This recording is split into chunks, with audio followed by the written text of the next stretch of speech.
Salut à toi et bienvenue dans ce nouvel épisode de Point de Vie. Comme chaque semaine, je suis ravi d'enregistrer ce nouvel épisode pour toi. Et d'ailleurs, juste avant qu'on commence, j'aimerais que tu m'aides. Si jamais tu aimes ce podcast, n'hésite pas à le noter sur ton application d'écoute préférée, que ce soit Apple Podcast, Google Podcast, Spotify, Deezer, tout ce que tu veux. Du moment où tu me le notes, ça aide énormément le référencement de ce podcast, ça lui donne de la visibilité et moi, ça me donne énormément de force. D'ailleurs, c'est ce dont on va parler aujourd'hui, la force qui vient de nous. Mais pas forcément de la manière dont tu t'y attends. Souvent, c'est un sujet qui est assez mal perçu et qui pourtant, pour moi, est crucial. Tu vois, on parle souvent d'estime de soi. L'estime de soi, on la confond complètement avec la confiance en soi et l'expression de soi-même. Mais à la racine de tout, il y a l'estime de soi. Mais qu'est-ce que c'est l'estime ? L'estime personnelle, l'estime qu'on a envers soi-même. Eh ben, c'est ni plus ni moins que l'amour qu'on se porte à soi-même. Et ça, j'ai pas de stats, mais en fait, j'ai une énorme idée que je te partagerai sûrement dans quelques semaines, qui est en train de naître. Et j'ai envie de créer justement des choses là-dessus. J'ai envie d'avoir plus de data sur le niveau d'estime de soi des Français. Car, au doigt mouillé, je pense 70 à 80% des personnes que je rencontre, que ce soit des amis, que ce soit mes voisins, que ce soit ma famille, que ce soit des anciens collègues de travail, que ce soit des clients, des clientes que j'accompagne, ou des prospects avec lesquels j'ai des discussions, ils ont tous des problèmes d'estime de soi. Tu vas te dire peut-être, mais comment est-ce qu'il était capable de sortir un chiffre comme ça ? Il n'y a pas de data derrière. Et ben simplement parce que moi, pendant des années, j'ai eu des problèmes d'estime de soi. Et souvent, il y a des signes qui trompent pas. Soit une suraffirmation de soi, soit quelqu'un qui se met énormément en retrait, soit un discours interne très négatif, mais un discours interne négatif qui se perçoit aussi dans le discours externe, la manière dont la personne parle, les mots qu'elle utilise, la tonalité de sa voix. Quand il se passe quelque chose de mal, quand elle passe, cette personne, son temps à s'excuser, à minimiser ses réussites, à minimiser qui elle est, à minimiser son intelligence, à minimiser son style, sa beauté, à tout minimiser. Tout ça est un énorme sujet. L'estime de soi, c'est l'amour qu'on porte à soi-même. Et pour moi, ça résoudrait, je pense, quasiment tous les problèmes du monde si les personnes avaient une meilleure estime d'elles-mêmes, si elles s'aimaient. Et ça, tu l'as déjà entendu plein de fois dans mon podcast, je l'écris dans mes livres, dans mes posts. C'est un truc, ou plutôt qu'un truc, qui est un mot que j'aime de moins en moins parce que je trouve que ça appauvrit la langue française, mais qui est plutôt un concept que j'adore partager, que je partage de manière récurrente, c'est celui de la responsabilité personnelle totale. On est les seuls responsables de nos vies. On est les seuls responsables de nos vies. Que tu le veuilles ou non, que tu le crois pour l'instant ou non, que ce soit pour toi vrai ou pas, la vérité, elle est là. Alors peut-être que là, tu vas te dire, oui, mais y a mon voisin, oui, mais y a ma maman, oui, mais mon copain, ma copine, oui, mais mon collègue de travail, il est chiant, tout ça, blablabla. Je sais, j'ai eu ce discours pendant des années, où je me disais que j'étais pas capable de développer ma boîte parce que j'étais pas dans la bonne ville, parce que j'avais une fille en bas âge, parce que j'étais fatigué, parce que si, parce que ça. Mais ça veut dire ne pas prendre la responsabilité de ce qu'on pense, la responsabilité des émotions qu'on a envie de vivre, parce que quel que soit l'endroit où tu vives, quelles que soient les personnes que tu fréquentes, tout ce qui a le plus d'impact sur la réalité que tu crées, ce sont tes pensées. Et si tu penses, alors on va dire de la mauvaise manière, c'est une grosse caricature, ou plutôt on va dire que tu crois toutes les pensées qu'il y a dans ta tête et que ces pensées elles sont pas forcément choisies, mais que tu les laisses être le résultat d'un jugement automatique de toi, des autres, de ton environnement, ça crée une mauvaise estime de soi, ça crée un discours interne parasite. Et ce discours interne parasite, ce dialogue interne parasite, l'effet qu'il a, c'est de te tirer vers le bas, de te faire vivre des émotions qui sont pas celles que tu as choisies et qui petit à petit vont prouver, parce que c'est vraiment au final de quoi il s'agit, c'est une prophétie autoréalisatrice, te prouver que tu as raison, comme moi, je me suis prouvé que j'avais raison, que je n'étais pas capable de développer ma boîte comme je le voulais dans ma petite ville de Romans-sur-Isère, que je n'étais pas capable de faire le chiffre d'affaires que je voulais parce que j'étais pas assez bien, parce que j'étais pas assez intelligent, parce qu'il n'y avait pas assez de clients ici, il n'y avait pas assez de potentiel, parce qu'il n'y avait pas mon genre de personne. Et tout ça, pendant des années, j'ai oublié que il y avait le train, il y avait les avions, il y avait la voiture, que j'avais plein de grandes villes aux alentours. Et quand j'ai changé mon discours interne, j'ai commencé à prendre d'autres actions. Et ces actions, elles m'ont prouvé que j'avais tort sur plein de choses. Et petit à petit, mon estime de moi a aussi remonté. Parce qu'à force d'avoir ce dialogue interne négatif et de finir par conclure que j'étais nul, que c'était normal que les autres y arrivent et pas moi, parce que ABCD, je trouvais toutes les raisons du monde. Quand j'ai commencé à me prouver le contraire, que j'étais capable de m'organiser, de penser différemment, d'avancer différemment, petit à petit, mon estime de moi, l'estime que je me porte, est remontée. Et ça fait un bien fou. Parce que quand on commence à retravailler son estime de soi, de manière volontaire, c'est-à-dire à se dire des phrases, à utiliser des mots qui ont un impact positif dans notre perception des choses, dans notre perception de nous-mêmes, qui dédramatisent des situations qu'on voit au quotidien, qu'on rencontre au quotidien, eh bien tout s'adoucit. Tout devient plus beau. Tout devient plus lumineux. Parce qu'en fait, cette lumière, on l'a en nous. Et cette lumière, on l'éteint avec des mots qu'on ne contrôle pas, avec des perceptions qu'on crée nous-mêmes, avec des prophéties autoréalisatrices qui nous minent le moral. Tu sais, j'étais tombé sur un livre, alors qui est un livre sur le bouddhisme. Je sais plus si c'est le livre tibétain de la vie et de la mort de Sogyal Rinpoche ou si c'en est un autre. Mais il y a une histoire qui est relatée par l'auteur, qui était très proche du Dalai Lama, et qui dit que dans les années 80-90, lors d'une conférence du Dalai Lama en Occident, dans un pays d'Europe, je crois que c'était en Angleterre, un journaliste a interpellé le Dalai Lama en lui disant « Mais vous savez, je suis fasciné par tout ce que vous dites là lors de cette conférence, mais nous, dans nos pays occidentaux, la majeure partie des personnes ne s'aiment pas vraiment. » Et dans cette histoire, ce qui est intéressant, c'est la réaction du Dalai Lama. Où selon les dires, il n'avait pas compris le concept. Il a demandé à son traducteur de retraduire une fois, de retraduire 2 fois, de reposer la question au journaliste pour qu'il réexprime ce qu'il venait de dire, et le journaliste de répéter une nouvelle fois qu'en Occident, l'amour personnel, le fait de s'aimer personnellement, était un concept très compliqué.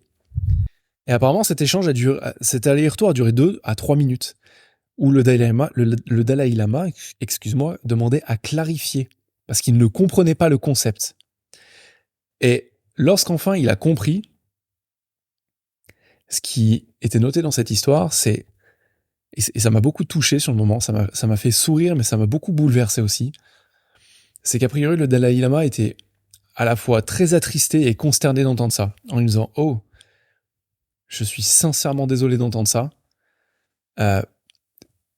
Vous savez, chez nous, ça n'existe pas. Tout le monde s'aime. Parce que c'est la base de notre nature. C'est la base de qui l'on est.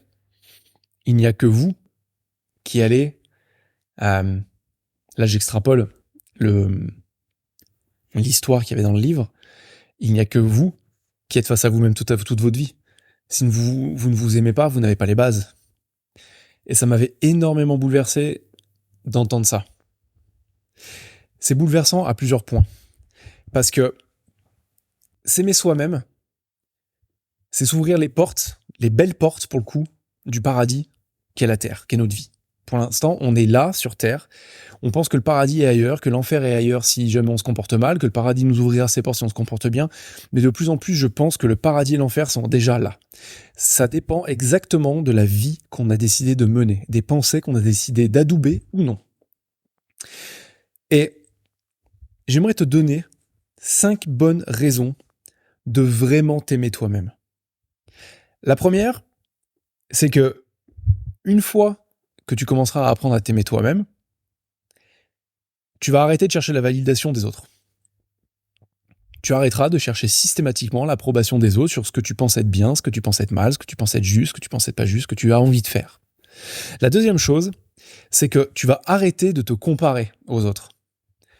Parce qu'une fois que tu t'aimes et que tu t'acceptes vraiment comme tu es, ça veut pas dire que tu es un nombriliste, égocentrique qui pense qu'à toi, mais que fondamentalement, en fait, t'es raccord avec tes valeurs, t'es raccord avec ce que tu veux, t'es raccord avec tes désirs, t'es raccord avec la qualité de vie, le style de vie que tu veux mener, le métier que tu veux faire, comment tu veux le faire, la vie que tu veux créer. Une fois que t'es raccord avec tout ça, et que tu sais ta valeur, mais t'as plus besoin de te comparer aux autres. Parce que finalement, les autres, ce sont pas toi. Et les autres, ils ont aussi ce travail à faire sur eux. La troisième chose, c'est que tu vas arrêter de demander le respect des autres. Tu vas arrêter de demander le fait que j'ai envie qu'un tel me respecte, qu'une telle me respecte, qu'on me respecte plus dans la vie en général. Parce que c'est pas aux autres de te respecter. C'est à toi de te respecter d'abord. Et une fois que toi, tu te respectes, tu seras avec les bonnes personnes, tu créeras les bonnes conditions et les bons environnements. Automatiquement, tu mettras des barrières, tu mettras des obstacles, des distances avec ce qui ne va pas pour toi, ce que tu tolères, ce que tu ne tolères pas. Mais ça, sans amour personnel, sans une forte estime de soi, c'est bien plus difficile. Et donc, ça découle sur le quatrième point. La quatrième raison pour laquelle tu devrais plus t'aimer, plus travailler ton estime de toi, c'est que une fois que tu le feras, tu arrêteras de tolérer toutes les merdes que les autres personnes essayent de te refiler. Leurs mauvaises impressions, leur mauvaise énergie, leur mauvaise aura, leur mauvaise compagnie, les mauvais environnements. Tu arrêteras de tolérer ce qui ne rentre pas dans ce que toi tu as décidé d'aimer, dans ce que tu as décidé de créer. Quand tu auras décidé de t'ouvrir à tes propres possibilités et pas à ce que les autres ont envie que tu crées, il y a énormément de choses qui changeront dans ta vie. Et ça nous amène au cinquième point. C'est incroyablement attractif, fun et sexy, une personne qui s'aime. Une personne qui a une bonne estime de soi. Pas une forte estime de soi quand on a envie de dire, tu vois, quelqu'un qui s'impose, mais une bonne estime de soi équilibrée. Quand tu t'aimes, quand tu apprends à vraiment t'aimer profondément pour qui tu es, avec tes bons côtés, tes mauvais côtés, et à les accepter, et même plutôt à les embrasser, que tu es OK avec ça, mais tu deviens vachement plus attractif, parce que tu es bien dans tes pompes. Et c'est bien plus drôle, parce qu'au final, tu prends les choses bien moins au sérieux. Tu t'en fiches de ce que les autres disent sur toi, de dire que peut-être t'es un connard, que t'es égocentrique, que t'es ci, que t'es ça. Parce que toi, au fond, tu sais la vérité. Tu connais la vérité.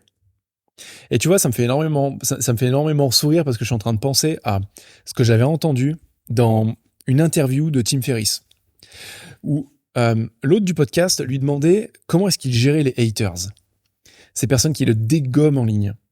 Et en fait, Tim Ferriss a dit qu'il avait mis en place une stratégie. Alors déjà, il répond très très peu, mais quand il répondait par rapport à des commentaires très virulents vis-à-vis de sa personne, il répondait systématiquement « Ok, ce que je te propose, c'est qu'on échange par SMS, qu'on continue la discussion par SMS. » Et la personne systématiquement lui disait « je n'ai pas ton numéro. » Tim Ferriss lui répondait « si t'as pas mon numéro, tu ne me connais pas assez pour juger. Tu me connais pas assez pour tirer des conclusions de 3 lignes que je viens de poster sur un réseau social. » Et ça, c'est vrai. On a tendance à juger parce que ça nous rassure, mais souvent, les personnes, ça c'est ma conclusion personnelle, qui jugent très rapidement, qui sont virulentes, qui rentrent dans les gens en face, ce sont celles qui ont la plus petite estime d'elles. C'est celles qui sont pas bien dans leur pompe. C'est celles qui se sentent en danger par rapport à l'idée que les autres vont propager, au fait que les gens vont donner leur avis. Et sincèrement, le prends pas mal, mais je m'en fiche de tout ce que tout le monde dit au final. La chose la plus importante qui t'empêche de t'aimer personnellement, c'est toutes les conneries que tu te racontes, toutes les histoires auxquelles tu crois. Pourquoi est-ce que tu ne devrais pas faire ci? Pourquoi tu ne peux pas faire ça? Toutes ces croyances limitantes, c'est vraiment les mots qu'on utilise dans le développement personnel. Mais toutes ces choses que tu crois vraies, que tu prends pour acquises, que tu prends pour concrètes, que tu prends pour être la réalité, que tu te racontes, c'est ça qui t'empêche de t'aimer fondamentalement. L'histoire que tu as vis-à-vis de ton passé, l'histoire que tu as sur ton potentiel, sur les possibilités qui s'ouvrent à toi. On est tous nés Et franchement, je le remarque encore plus parce que là, je suis de nouveau père depuis quelques semaines. On est tous nés avec cet amour personnel, avec cette paix qu'il y a en nous, avec cette simplicité d'âme, mais aussi cette profondeur. Quand je regarde mon fils dans les yeux, je vois que de la bienveillance, que de l'amour. Enfin, je vois même l'univers entier. Je vois juste la vie. Je vois pas les couches supplémentaires qui arrivent avec l'âge. Car au final, c'est ça qui nous arrive. C'est qu'au début, on part de ce calme, de cette paix, de cet amour, de cette bienveillance envers tous les êtres humains. Et puis il y a des trucs qui se passent. Il y a des trucs qui se passent dans nos vies. Et puis la narration interne, elle change. Mais c'est pas vraiment ces trucs qui vont nous faire changer. C'est plutôt les histoires qu'on construit autour de ce qui nous change. Plus tu lâches vite ces histoires, plus tu vas retomber rapidement en amour avec toi-même. Plus tu vas adorer ce putain de voyage qu'est la vie. Et franchement, c'est le seul voyage, la seule balade qui mérite d'être vécue. Alors voilà, j'ai envie de te laisser sur cette idée. Peut-être un peu brouillonne parfois, mais je pense que tu as senti mes tripes s'exprimer dans ce podcast, dans cet épisode qui est particulier. Car je m'apprête vraiment à, j'espère, lancer une idée qui pour moi est hyper impactante, qui me dépasse largement autour de tous ces sujets. C'est des choses que je travaille avec mes clients, c'est des choses parce que je les ai travaillées avec moi-même, parce que j'avais un gros déficit d'estime de moi et d'amour personnel pendant des années, où je me traitais vraiment comme une merde, il n'y a pas d'autre mot, je n'avais aucun respect de moi-même. Et pour le coup, j'ai envie de le partager. Donc aujourd'hui, je le partage déjà à travers cet épisode. S'il t'a parlé, s'il t'a touché, s'il t'a été utile, s'il t'a plu, partage-le à une personne à qui il sera utile, s'il te plaît. Pas cette fois pour promouvoir le podcast, mais parce que je me rends compte que il y a des personnes qui vont être plus à même d'écouter si c'est un ami qui leur partage l'idée. Alors si tu es cet ami ou cet ami n'hésite pas à le partager à quelqu'un à qui ce sera utile. En attendant, prends soin de toi, amuse-toi bien, apprends plein de trucs, et puis on se dit à la semaine prochaine pour un nouvel épisode. Ciao ciao.